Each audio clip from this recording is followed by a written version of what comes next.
कर्जमाफी शेतकरी राज्यातील शेतकऱ्यांना कर्जमाफी बाबतीमध्ये काय शेतकऱ्यांनी प्रश्न उपस्थित काय सदस्यांनी प्रश्न उपस्थित केले। आपल्या सर्वांना माहिती आहे की आम्हा सामे शेवटी ह्या सरकारमधले अनेक मुलंही शेतकरी हे जे मंत्रिमंडळात काम करून असू द्या किंवा आमदार असू द्या, शेवटी आम्ही सगळेजण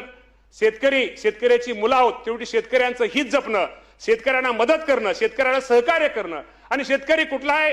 कुठं निसर्गाच्या ह्याच्यावर लहरीपणामुळे किंवा काही अडचणीमुळे शेतकरी अडचण येते, या शेतकऱ्याला कुठेतरी निश्चित प्रकारे एक आधार दिला पाहिजे, या शेतकऱ्याला कुठेतरी मदत केली पाहिजे, सहकार्य केलं पाहिजे। यासाठी या राज्याचे मुख्यमंत्री देवेंद्र फडणवीस साहेब असतील, एकनाथजी शिंदे साहेब असतील, स्वर्गीय मी मुद्दाहून अजितदादांचं नाव का घेतो, दादा त्या मीटिंगला दादा त्या ह्याला हजर होते आणि काही प्रतिनिधी शेतकऱ्यांचे प्रतिनिधी काही शेतकरी नेते पण त्या मीटिंगला हजर होते की या शेतकरी कर्जमाफी बाबतीमध्ये एक चांगल्या प्रकारचा कुठेतरी निर्णय घेतला पाहिजे। यासाठी मुख्यमंत्री आणि दोन्ही उपमुख्यमंत्र्यांनी त्यावेळेस आपल्याला माहिती आहे की प्रवीण परदेशी साहेबांच्या अध्यक्षतेखाली एक कमिटी स्थापन केली आणि त्या कमिटीला सांगितलं, एक गाईडलाईन दिली, कमिटीला सांगितलं की साधारणतः आपण एप्रिल महिन्याच्या पहिल्या आठवड्यापर्यंत आम्हाला या कर्जमाफीच्या बाबतीमध्ये शेतकऱ्यांना कर्जमाफी ही कशी दिली पाहिजे, त्यामध्ये निकष काय असलं पाहिजे की जेणेकरून माझ्या महाराष्ट्रातील शेतकऱ्यांना त्याचा कसा फायदा जास्त होईल, हे निकष साधारणतः एप्रिल महिन्याच्या पहिल्या आठवड्यामध्ये त्यांना आम्ही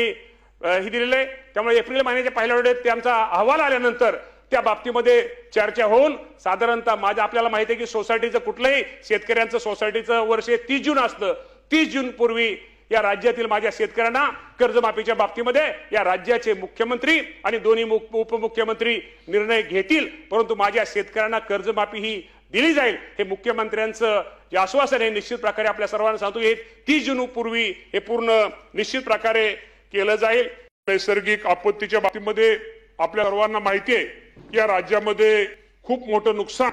हे गेल्या वर्षी आधी पाऊस जादा झाल्यामुळे झालं, अतिवृष्टी अनेक भागामध्ये अनेक ठिकाणी झाली। आपण विचार केला तर या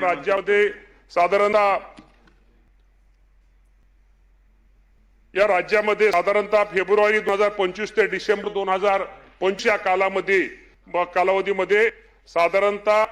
या राज्यामध्ये 1,36,00,000 शेतकऱ्यांना अतिवृष्टीचा फटका बसला आणि क्षेत्राचा विचार करायचा झाला 1,06,00,000 हेक्टरवरती शेतकऱ्यांचं नुकसान हे माझ्या शेतकऱ्यांचं झालं।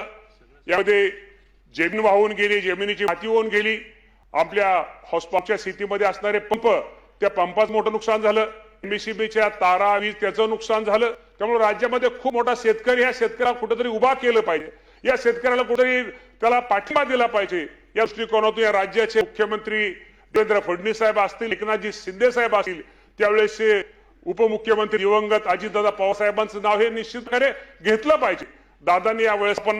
यानं माझ्या शेतकऱ्यांना साधारणतः नुकसान भरपाई म्हणून 10,563 आणि बियाणे इत्यादी करता 9,611 अशी 20,194 कोटी रुपयाची मदत आपण त्यांना तिथं जाहीर केली आणि त्यापैकी 15,661 कोटी रुपयाची शासनाने ते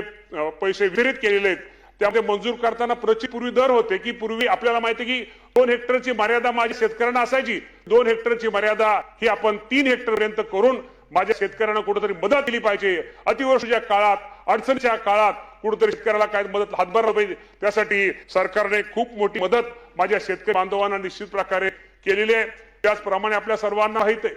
खरं तर आपल्या कधी कधी माझ्या माध्यमातून माझ्या राज्यातील सर्व शेतकऱ्यांना सांगतो